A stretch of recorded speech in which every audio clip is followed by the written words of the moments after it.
This time is celebration time. Bwana Yesu asifiwe sana. Sasa huu ni wakati wa kumshangilia Bwana kwa kile ambacho amekifanya.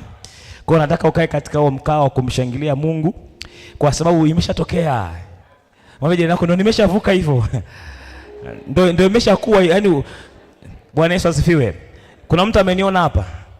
Aembu fanya usinione. Huwezi kufanya unione, ushaniona. Yani ndio ushaniona yani. Umeniona nachokisema? Nasema ndio umeshavuka hivyo, huwezi tena, yani you cannot, yani are you getting what I'm saying? Imeshakuwa, ndio imeshakuwa. Sasa tufanyaje? Ndio imefanyaje? If you happen to know, celebrate the grace of God in this house. Bwana Yesu asifiwe sana. So ninatamani tuweze kusikia kutoka kwa watu wachache. You be brief, unakuwa on point, sawa?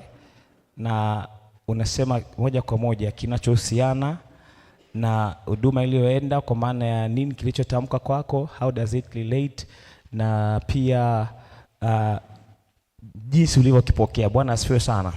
Kwa hiyo you be brief. Sio tena unaanza story mwaka jana mwezi wa 3. Just go. Kama unachokisema kinaendana na hilo neno ni sawa. Bwana asifiwe sana. Tumeelewana Kwa sababu tuna kiu, kuna maarifa Mungu anataka kuiachilia. Kwa hiyo nataka tutumie muda mchache tuweze tunafanya hizi confirmation ili kila ambaye yuko hapa, haya yaliyokuwa confirmed na mengine ambayo hajatamkwa, ujue kwamba yote yamefanyaje. Bwana Yesu asifiwe. Bwana Yesu asifiwe. So nitawalika watu, nina watu wachache hapa.